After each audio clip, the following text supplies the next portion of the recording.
जो balances check balances हैं वो भी आप देख लेना, क्योंकि आप हमेशा यही कहते थे कि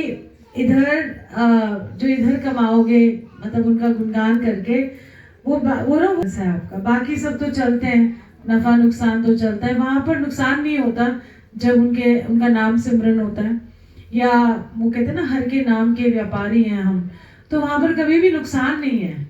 बाकी दुनियावी चीजों में नुकसान बहुत सारे होते हैं, फायदे कम होते हैं, पर एक फायदा है सिर्फ इंसानी जन्म लेने का कि हमको गुरुजी मिले हैं, और वही उनका नाम लेते लेते ये जीवन हमारा सफल हो गया है। जो मर्जी होता है जिंदगी में डजेंट मैटर, बिकॉज अल्टीमेटली कहते हैं ना कि सुई भी नहीं हम लेके यहाँ से जा सकते। सो आई थिंक पहले दमन आंटी अपना थैंक यू बोलेंगी of course, and then I will share my satsang. No, I want you to say thank you to Guruji, because whatever said and done, उन्होंने जो अपार कृपा की है, उनको आपको सबको पता है कि आप कहाँ थे पहले और आज आप अंदरूनी तौर पे कहाँ हैं, बाहरी तौर पे नहीं, मतलब पैसे के तौर पे नहीं, रुतबे के तौर पे नहीं, बट जो अंदर की जो आपकी अवस्था है, और वो अंदर की अवस्था बाहर भी झलकती है वैसे by the way.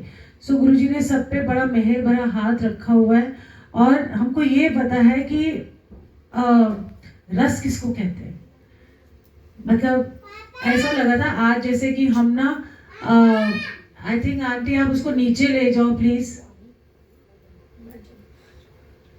Please, because I think संगत डिस्टर्ब हो जाएगी, है ना, बाद में नाच गाने में बुला लेना।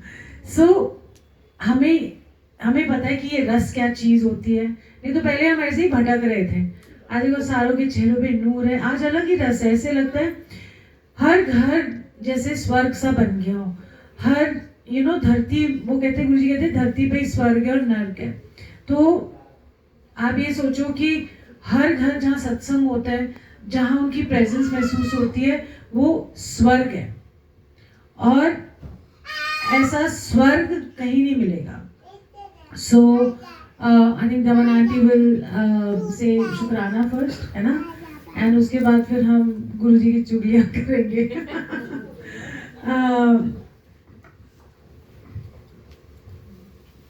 जय गुरुजी, क्या कहूँ, बहुत बहुत शुक्रिया, आप सभी संगत का भी बहुत बहुत शुक्रिया, घर में आने का शुक्रिया, गुरुजी के आने का शुक्रिया। गुरुजी मैं पक्का बता सकती हूँ गुरुजी इस वक्त विराजमान है, क्योंकि सिर्फ मैंने नहीं कई संगत ने इनको यहाँ पर आज देखा। गुरुजी ने जो आज चोला पहना है इसका भी सत्संग है, गुरुजी का जो झूला है इसका भी सत्संग है, क्योंकि गुरुजी ने ड्रीम में मुझे झूला दिखाया था, और मुझे ये पता था कि मैंने गुरुजी को झूले पे ही लेके आना है, गुरुजी मेरे पास झूले पे ही विराजमान रहेंगे, आज विराजमान है। मैं सच में कह रही हूँ, क्योंकि ये मैंने ही नहीं सिर्फ ड्रीम में देखा, हमारे यहाँ 3 संगत है, खुशबू है और मेरी डॉटर इन लॉ सलोनी है, उन्होंने भी यहाँ पर देखा, और इस चरोले का भी सत्संग है, वो खुशबू खुद करेंगी। तो आप सबका बहुत बहुत शुक्रिया। गुरुजी ने सबसे कृपा जो मेरे को सबसे पहले दी है, मेरी हेल्थ की दी है। मेरे को कहाँ कैंसर का बोल दिया था डॉक्टर ने, और उन्होंने भी नहीं दिया, सबसे बड़ा शुक्राना है गुरुजी का। मैं उसके लिए जितना शुक्राना करूँगी कम रहेगा। गुरुजी आपने बहुत मेहर रखी है, सच कह रही हूँ, अर्श फर्श से ले अर्श पे बिठाया गुरुजी ने, और कैसे मेरे पे अपार कृपा की है, इतनी ब्लेसिंग्स दी है गुरुजी ने, बहुत कृपा है गुरुजी। मैं नहीं समझती थी मैं इस काबिल हूँ, पर गुरुजी ने जैसा मेरा हाथ थामा है ना, मैं बता नहीं सकती, मैं इस काबिल नहीं थी कि गुरुजी मेरे को संभाल पाते हैं, और उन्होंने संभाला है। मतलब मैं अपनी कमियां नहीं बता सकती, फिर भी गुरुजी ने मुझे संभाला। बस मेरी यही प्रार्थना है गुरुजी से कि गुरुजी मेरा जैसे हाथ थामा ना, हाथ मत छोड़ना, और सभी आयु संगत पे मेहर रखना। और आप जैसे कहते हैं ना कि मैं आपको एक चीज बता रही हूँ कि आप कहते हैं कि हम गुरुजी से कब से जुड़े, मैं बता रही हूँ कि गुरुजी से जुड़ने का जो है ना, मेरे पे तब से कृपा होनी शुरू हो गई थी जब मुझे पता ही नहीं था कि मैं गुरुजी से जुड़ चुकी हूँ। मैं सिर्फ शब्द सुनती थी, जो मुझे पंजाबी नहीं आती, अभी मैं नहीं बोल पाती हूँ, और मैं उनके सत्संग सुनती थी, उल्गा आंटी का सत्संग सुना, तो उसी से मेरे पे कृपा होनी शुरू हो गई। मैं जिस डिपार्टमेंट में काम कर रही थी, वहाँ मैंने 10 साल कैसे निकाले वो गुरुजी की कृपा से, क्योंकि वो डिपार्टमेंट ऐसे था कि मैं अगर कुछ फाइल पास करना चाहूँ वो कर नहीं पाती थी, क्योंकि यूनियन वाले और हायर ऑफिसर्स मुझे बहुत परेशान करते थे। और गुरुजी कैसे मैं निकल पाई 10 साल, और मेरी जो भी वहाँ पे डिपार्टमेंट के लोग थे, जो मेरी रिटायरमेंट हुई देखने वाली थी, कहाँ यूनियन वाले इतने परेशान करते थे। और मेरी पार्टी में रिटायरमेंट पार्टी में मुझे मेरी संगत, मतलब मैं कोई कुलीग जो बोल रही है, अब संगत भी आ चुकी है उनमें, और उन्होंने मुझे गोल्ड ऐसे ऐसे मतलब गिफ्ट दिए हैं जो मैं इमेजिन नहीं कर सकती। वो सब गुरुजी की कृपा थी। गुरुजी बहुत बहुत शुक्रिया, बहुत बहुत शुक्रिया। मैं शुक्रिया करना चाहूँगी जो निमित्त मेरे बने सत्संग के, ओल्गा आंटी। ओल्गा आंटी मेरे बिल्कुल गुरु भगवान हैं। इन्होंने मुझे सत्संग से जुड़ना सिखाया, इन्होंने मुझे बताया गुरुजी क्या हैं। और जब इन्होंने मेरा हाथ थामा ना, आप बिलीव नहीं करेंगे, बिल्कुल ऐसे लगा था जैसे मेरे गुरुजी ने मेरा हाथ थामा हुआ है। ऐसी वाइब्रेशन थी। मैं इनका हाथ थामे रही और रोती रही।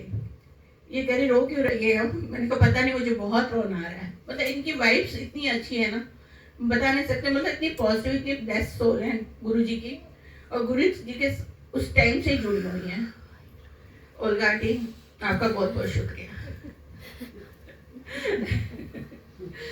थामा, और मेरे मन में बड़े प्रश्न थे कि गुरुजी कैसे अमृत वर्षा करते हैं, कैसे फूलों की वर्षा करते हैं, कैसे होती है। और जैसे मैं शिवा आंटी हैं उनके दरबार में गई थी, सत्संग था उनके वहाँ पे, और मैंने इनका हाथ थामा और इन्होंने मेरे पे ऐसे फूलों की वर्षा की जैसे मैं सोच रही थी कैसे फूलों की वर्षा होती है। ओल्गा आंटी ने ऐसे फूल भर भर के मेरे पे बरसाने शुरू किए।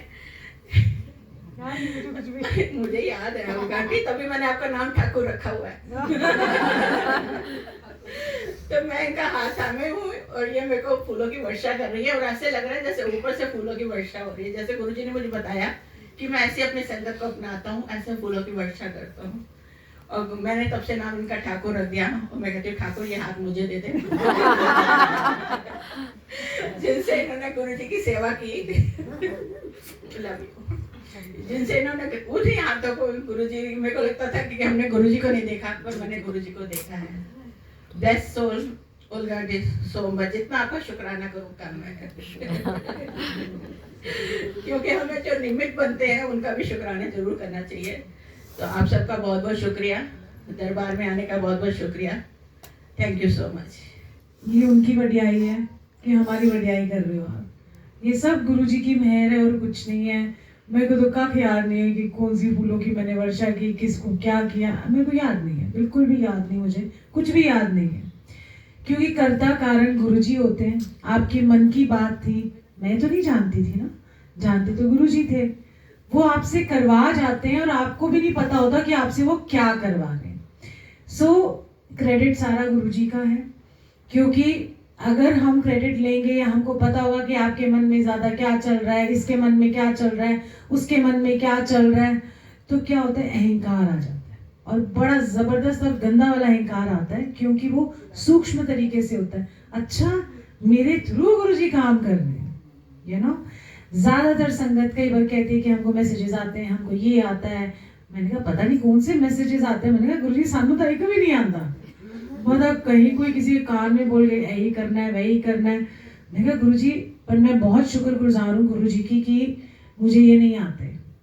क्योंकि वो जब करवाते हैं और आपको नहीं पता लगता, तो उसमें आपका अहंकार जीरो होता है। क्योंकि करने करता वही है, करता कारण आप और मैं कुछ भी नहीं है। वो कहते हैं ना कि जब मैं ऊपर की तरफ देखता हूँ, जितने बड़े भक्त कबीर सब कुछ देखता हूँ, तो मैं तो कुछ हुई ही नहीं, और हमारी गिनती कहीं भी नहीं है।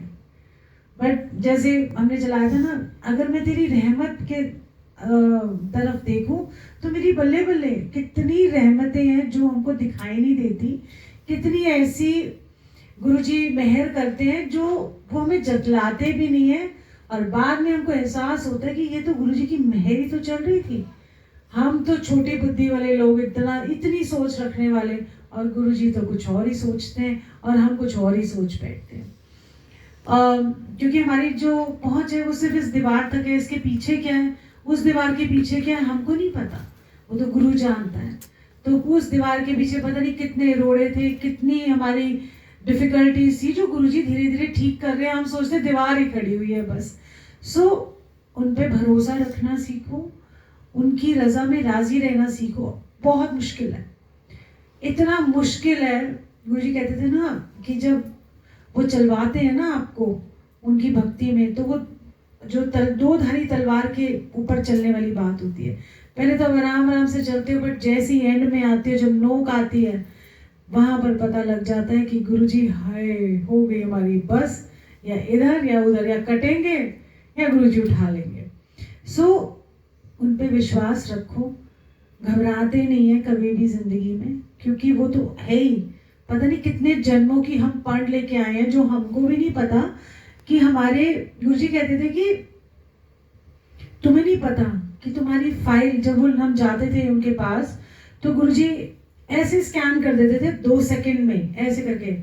स्कैनर होता है, 2 सेकंड लगाता है, ज्यादा भी, उससे भी उनको सब कुछ दिखता था कि पता नहीं कितने पिछले कई जन्म हमारे दिख जाते थे, या जब से हम पैदा हुए एज अ सोल एक बॉडी लेके, तब से उनको पता था हमारे जन्म क्या है, और उनको आगे का भी पता है, उनको इस जन्म का भी पता है, उनको हमारे थॉट के आने वाले वो भी पता है। सोचो कितनी बारीकी से आपका गुरु आपको जानता है।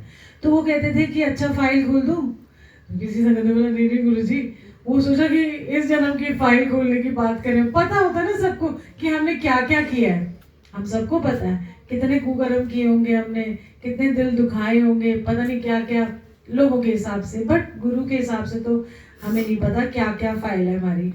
तो तो डर जाते थे। तो कहते थे जब तुम आते हो ना, तो उनको पता होता है कि पिछले जन्म में कौन से कर्म करके आए हो, क्या करके आए हो, उस मुताबिक आपको बैठा देते थे। और कई बार ऐसा होता था, इसी कारण से कई लोग चले जाते थे, जैसे पहले ही चले गए, पहली बार गए, उनका भला हो गया, कल्याण हो गया। वो 3 साल से जो बंदा आ रहा है, वो कह रहा है यार मैं तो 3 साल से अपनी नाक रगड़ रहा हूँ, साडा तो कुछ होया ही नहीं।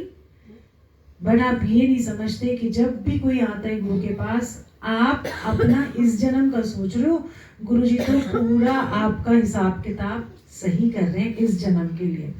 सो इसलिए ये मत सोचो कि कंपैरिजन नहीं करना, क्योंकि आपका कर्म उस इंसान से अलग है। इस इंसान से, हर इंसान का अपना अपना कर्म है, पीछे पता नहीं क्या क्या पंड लेके आए हुए हैं। सो अपना कंपैरिजन नहीं करना कि इसका तो हो गया मेरा तो रह गया। आपको नहीं पता ना कि आपने क्या क्या किया हुआ है, जो जैसा है। कई बार हम सोचते थे कि तब गुरु जी कहते अच्छा फाइल वो देखते थे, और कई बार बोल देते थे कि एंज मतलब बता देते पिछले जन्म का भी। मेरे को तो नहीं बताया, मैंने कहा चलो कोई बात नहीं, ना बताओ। मेरे को इतना तो पता है कि पिछले जन्म में मुझे गुरुजी मिले थे, और कुछ था मेरा बकाया कि इस जन्म में जैसे ही मिले, फटाफट उन्होंने अपने साथ मुझे जोड़ लिया। मैं नहीं जुड़ी उनके साथ, उन्होंने मुझे जोड़ा। सो बुलाया भी उन्होंने, और ऐसा नहीं समझना चाहिए। और फिर एक जन्म तो मुझे पता है, बट वो अभी नहीं बता रही, मैं बाद में बताऊंगी, पहले वो फ्लो खत्म हो जाएगा। तो इसलिए अपने कर्मों के हिसाब से आपको मिलता है। अगर मौज आ जाए गुरु जी की, तो सारे लेख मिट भी जाते हैं। अगर मौज आ जाए तो तख्ता पलट हो जाता है, पर मौज आने की बात है। हम कैसे, हम उनको नहीं बोल सकते मौज में आ जाओ जी गुरु जी हमारा तख्ता पलट दो, कह सकते ना, मौज की अलग बात होती है। तो जब इंसान अपने अंदर से गुरु को सच्चा प्रेम करता है, चाहे वो एक क्षण के लिए प्रेम करे, बिना सोचे समझे कि आगे उसका तय है, जो भी जिंदगी में मरना तय है, बीमार होना तय है, कटना पटना तय है, जो भी है, जो उसको मालूम है, पर उस मालूम होने के बावजूद भी अगर उसके दिल में 1 मोमेंट, एक क्षण के लिए भी गुरु प्रेम प्योर निकले, तब तो उनकी मौज आएगी। नहीं तो हम तो हिसाब किताब ही लगाते हैं गुरु जी के साथ, हम तो आ ही जा रहे हैं, हमारा तो कुछ नहीं हुआ, हमारे कर्म नहीं देखे हमने कि हम पता नहीं क्या क्या लेके आए हैं। और इस जन्म में भी हमने बहुत किए हैं, जो हम सोचते हैं कि हमारे जैसा कोई इंसान है ही नहीं दुनिया में, सबसे अच्छे हैं जी, हंसी था बड़े चंगे हैं अजी, किसी का दिल नहीं दुखाया जी, किसी का माड़ा नहीं किता। बट कभी भी बैक देख लेना, कभी पीछे जाके, कि हमने बहुत कुछ ऐसा किया है जो हम मानने को तैयार नहीं है। सो इसीलिए थैंक यू गुरुजी कि हम जैसे थे, टेढ़े हैं, मेढ़े हैं, कर्मों की पंड है, फलाने हैं, ढिमकाने हैं, जो भी हैं हम गुरुजी, बट हैं आपके। और ये जन्म अगर दिया है तो सवारेंगे भी आप ही। हमको तो कुछ पता नहीं है, या तो अपना इंटेलिजेंस दिखाओ ना। जैसे यार टैरो कार्ड रीडर्स आ जाते हैं, फिर ये वाले रीडर्स आ जाते हैं, जैसे पता नहीं कितनी सारी भविष्य है और सब विपरीत होता है। जैसे गुरुजी कहते थे ये टैरो कार्ड रीडर्स के पास भी नहीं जाना चाहिए। क्यों? क्योंकि वो गलत रीडिंग करते हैं और वो कई बार ऐसी चीज कर जाते हैं कि उनके ऊपर कर्म आ जाता है, तो उनकी जिंदगी खराब हो जाती है। हमारी तो बेशक सौखी भी हो जाए, पर उनकी बड़ी गड़बड़ हो जाती है। तो इसीलिए जिसको ज्ञान नहीं है वो ज्ञान दे, और जो सुनने वाला है वो ज्ञानी हो, उसको लगे इससे बड़ा ज्ञानी तो कोई दुनिया में है ही नहीं। बट ये याद रखना कि शब्द गुरबानी जब आप सुनते हो, आपको किसी के ज्ञान की जरूरत नहीं होती है। आप उस शब्द कीर्तन में ही आपको सारा कुछ मिल जाता है।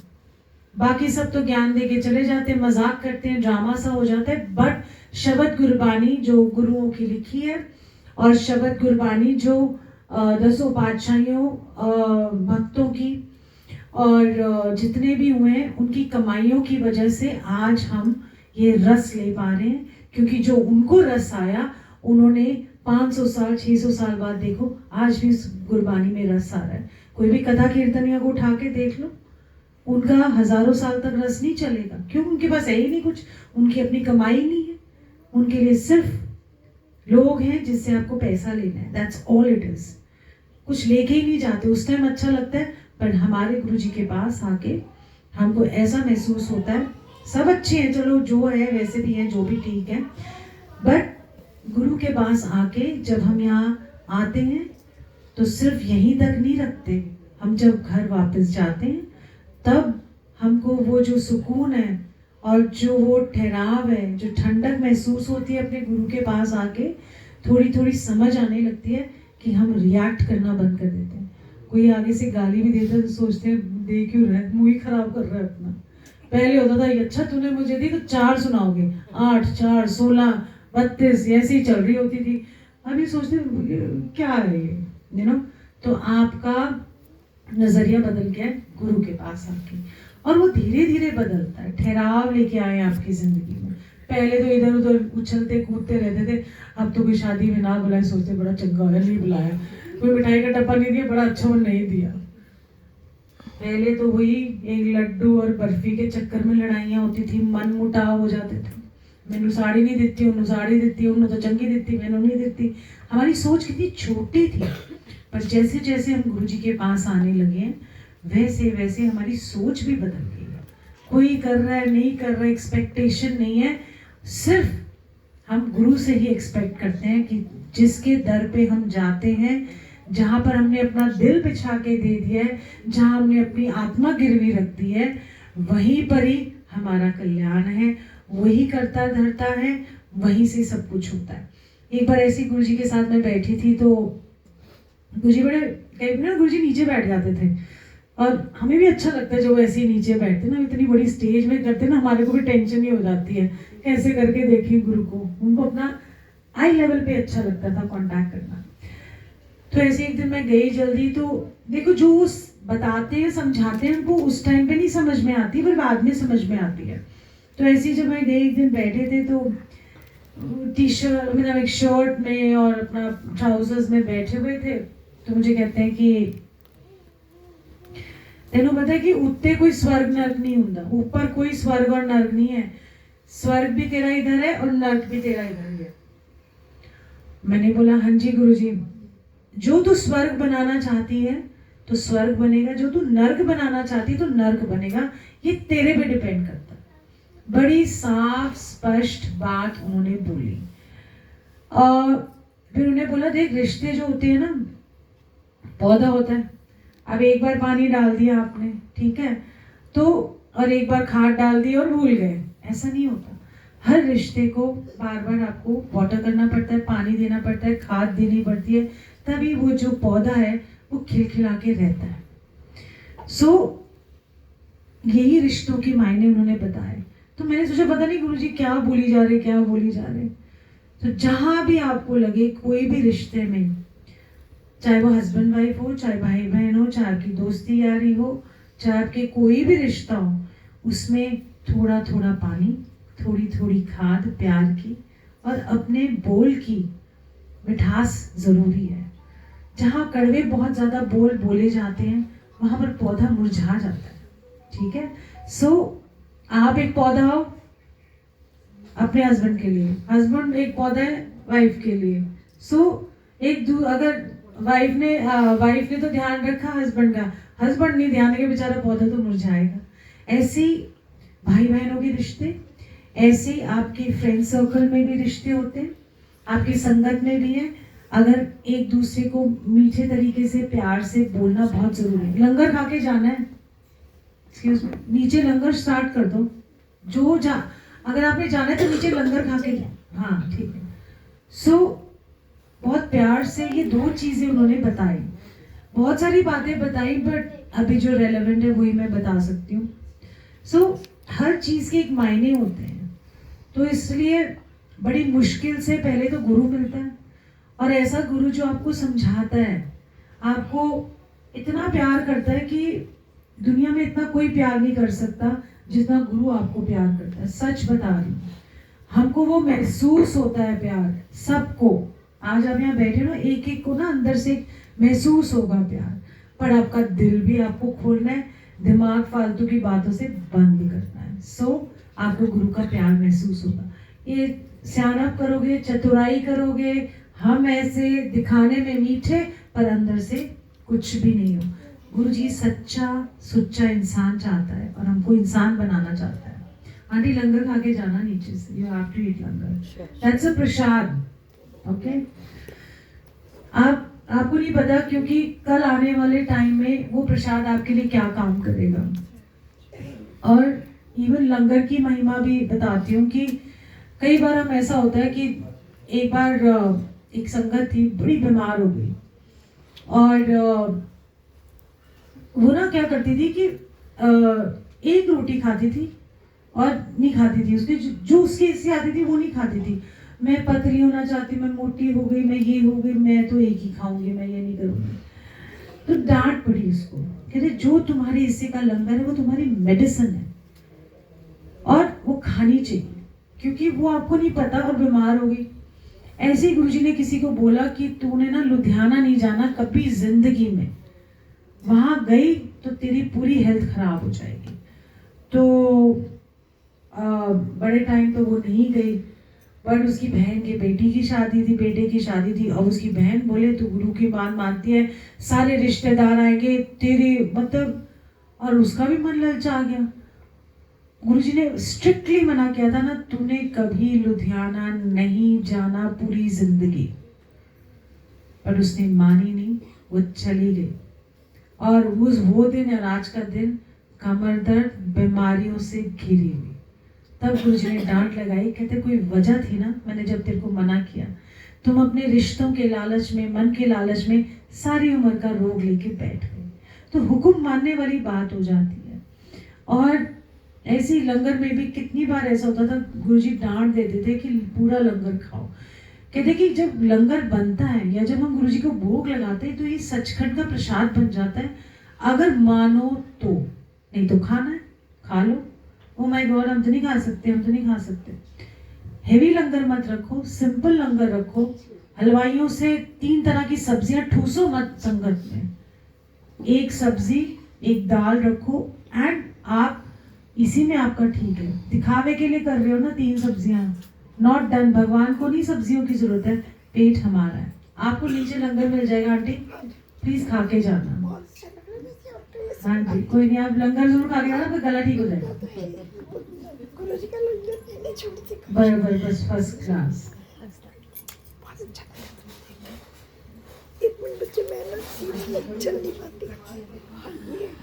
हाँ जी, हाँ जी, लेके जाओ जी। बहुत इम्पोर्टेंट है लंगर खाना। जल प्रसाद भी इतना इम्पोर्टेंट है, कई बार वो एक बूंद जिंदगी की हो जाता है हमारे लिए। तो किसी चीज की मनाही नहीं है। हमने तो जितना खाया ना, 4 मीठे लड्डू, जब हम गुरुजी हमें चंडीगढ़ ले गए तो इतने मोटे बूंदी के 4 लड्डू थमा दिए मुझे। मैंने कहा गुरुजी, कह रहे इधर ही खाने हैं। मैंने कहा इतने मीठे, इतने बड़े लड्डू, इतने बड़े बड़े वो पंजाब के होते हैं ना मोटी बूंदी के लड्डू, वो 2 हाथ मतलब हमारे 2 हाथ उनके एक हाथ में 4 फिट आ गए। मैंने कहा छोटे छोटे होंगे, देखा तो ये बड़े बड़े साइज के। वहां तो बड़ी औखे हमने खाए लड्डू। कह रहे इधर ही खाना है, खाओ। मैंने कहा ठीक है। हम जाके वहां से थोड़ा नमकीन, बूफे स्टाइल था, गुरुजी ने रखा था जहाँ गए थे, थोड़ा सा नमकीन लेके आए। 1 लड्डू खाया, थोड़ा नमकीन खाया, पानी पिया, फिर 1 लड्डू खाया। 4 लड्डू खाने बड़े औखे थे, पर गुरुजी का हुक्म यहाँ तक भर गया। उसके बाद कहा कि देखो बूफे का लंगर लगा है, वो भी खाओ। मैं गुरुजी टू मच हो गया। पर 10-15 मिनट, आधे घंटे बाद जब हम गए, मुझे भूख लगने लग गई। फिर हमने फिर खाया वहां पर जो भी था। फिर हम रुके वापसी में गहुजा नंबर 1 जो ढाबा है मूर्थल में, वहां रुके। तो गुरुजी कहते अब डिनर करेंगे। सच बता रही हूँ, हम सुबह से खाते खाते खाते गुरुजी के साथ रात तक। पर जब गुरुजी के साथ डिनर कर रहे थे तो हमारी भूख ही मिट गई। मतलब भूख क्या, हमारी मतलब भूख लगने लग गई हमको। सो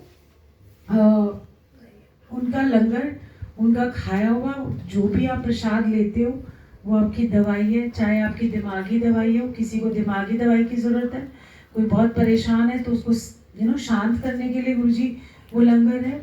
शब्द कीर्तन भी आपको शांत करते हैं। सो आपकी हर तरह से वो ख्याल रखते हैं। आपकी आत्मा का भी ख्याल रखते हैं, आपका दिल का भी ख्याल रखते हैं।